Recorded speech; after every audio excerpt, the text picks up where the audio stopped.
Hello viewers, it is your favorite spoiler from the recap room.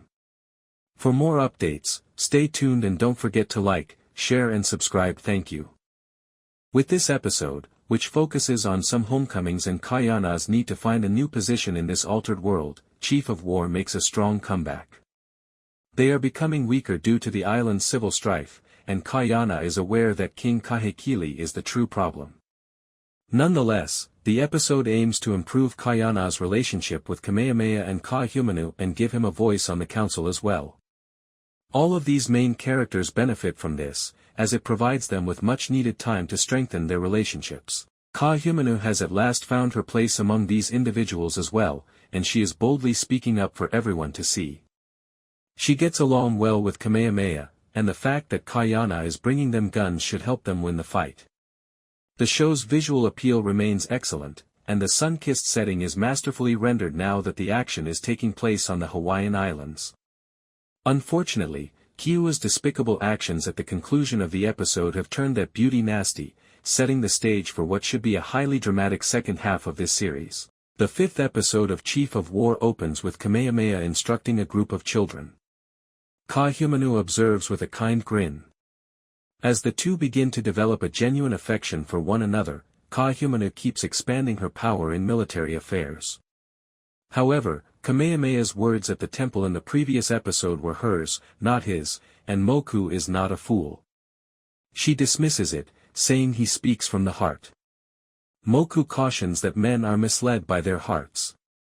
Keoua prepares for war by taking drastic measures over in the Keoua district. While playing with his weaponry in the holding deck with Tony, Ka'ahumanu is also getting ready. When they go up onto the deck, Vi shares details of her background, and he expresses gratitude for being saved. Apparently, Vi had a son, but when she went for the mainland, he was still a baby. She shifts the focus to Ka'ahumunu's family since she is unsure if he will get why she left.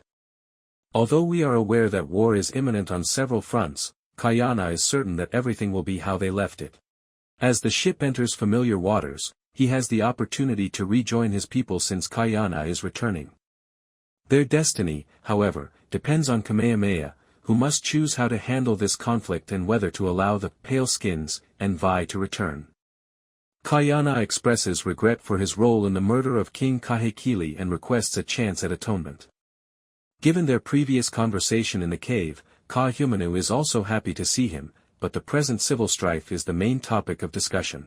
The island is split, and Ka'ahumanu is aware that this dispute will drive them apart and divert their attention from King Kahekili, who is the true problem. Chief Council member Moku feels that Ka'ahumanu is squandering his time by avoiding the warlord and placing all of his trust in Kamehameha. Evidently, Ka'ahumunu's character suffers greatly when he abandons his own king and departs, at least from the outside. However, Ka'ahumanu asks Ka'ahumanu to speak privately. She brings him to Kamehameha, avoiding the chief council and Moku to have a direct conversation, because she is glad he is still alive. Kamehameha decides they should go to the sled tracks at the volcano and have a little race to see how good he is. As all of this simmers, Namek becomes imbalanced and finds it difficult to cope with Ka'ahumunu's homecoming. Still, he joins Ka'ahumanu as they head up to the tracks for this scheduled race.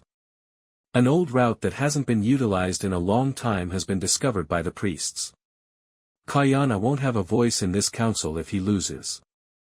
Kamehameha has also never lost one of these races, which exacerbates the situation. In the end, Ka'ahumanu hits the ocean first, just. The race is a straightforward slide down the volcano. However, Kamehameha is a good sport and commends the man for his carelessness. Kamehameha also says that the individual has a voice on the council now. For the pale skins, who wish to resolve their trade and alter the course of their planet, this is wonderful news. Moku is brought down by Ka'ahumanu, who also displays their weapons to him. But something is wrong. That evening, Keoua launches the attack, choosing to destroy the food supply without the other district chiefs' consent because they don't think going to war is the wisest course of action. However, Kamehameha is forced to make a very intimate sign that war is coming by destroying this food. Thanks for watching, stay tuned for more updates.